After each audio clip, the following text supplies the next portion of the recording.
శ్రీశైలం ఆలయం 12 జ్యోతిర్లింగాలలో ఒకటి మరియు 18 శక్తి పీఠాలలో ఒకటి. ఇది హిందూ మతంలో ఒక ప్రత్యేకమైన మరియు శక్తివంతమైన ఆధ్యాత్మిక ప్రదేశంగా నిలిచింది. కైలాష్లో ఒకసారి శివుడు మరియు పార్వతీదేవి తమ కుమారులు గణేశుడు మరియు కార్తికేయులను ప్రేమ మరియు శ్రద్ధతో చూసుకున్నారు. వారి కుమారులు పెద్దవారవుతున్న కొద్దీ ముందుగా ఎవరినకి వివాహం చేయాలో నిర్ణయించుకోవాల్సిన సమయం ఆసన్నమైందని శివుడు నిర్ణయించుకున్నాడు. పార్వతీదేవి వారి జ్ఞానాన్ని పరీక్షించడానికి ఒక సవాలును ప్రతిపాదించింది. వారు తమ కుమారులకు ప్రపంచాన్ని 3 సార్లు చుట్టి రావాలని ఆదేశించారు. శక్తివంతుడు మరియు దృఢ సంకల్పం కలిగిన కార్తికేయుడు తన నెమలిని ఎక్కి ఆకాశంలోకి ఎగిరి ప్రయాణాన్ని పూర్తి చేయడానికి నిర్ణయించుకున్నాడు. ఇంతలో గణేశుడు ప్రశాంతంగా చేతులు జోడించి తన తల్లిదండ్రుల చుట్టూ 3 సార్లు ప్రదక్షిణ చేశాడు.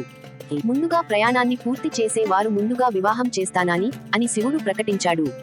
గణేశుడు ఇప్పటికే విజయం సాధించాడని తెలుసుకుని పార్వతి నవ్వి, గణేశుడు, నువ్వు తెలివైనవాడివి. తల్లిదండ్రులే విశ్వం అని నీకు అర్థమైంది అని చెప్పింది. ఆ ఫలితంతో కోపగించి కార్తికేయుడు క్రౌంచ పర్వతానికి వెళ్లిపోయాడు.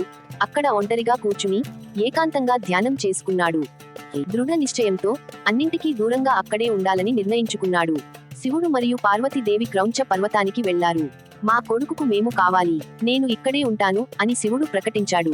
మల్లికార్జున స్వామిగా అవతరించాడు మరియు పార్వతి తమ భక్తులను ఆశీర్వదించడానికి మరియు రక్షించడానికి భ్రమరాంబ దేవిగా నివసించింది.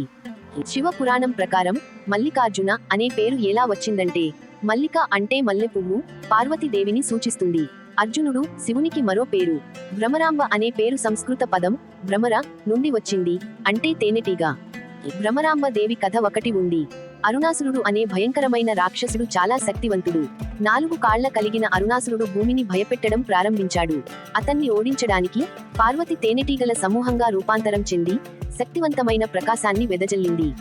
ఆ సమూహం అరుణాసురుడిని చుట్టుముట్టి ఓడించి శాంతిని పునరుద్ధరించింది. మల్లికార్జున స్వామి మరియు భ్రమరాంబ దేవి యొక్క గొప్ప ఆలయం బంగారు సూర్యుని క్రింద ప్రకాశిస్తూ స్థాపించబడింది. ఆ విధంగా శ్రీశైలం ఒక పవిత్ర స్థలంగా మారింది.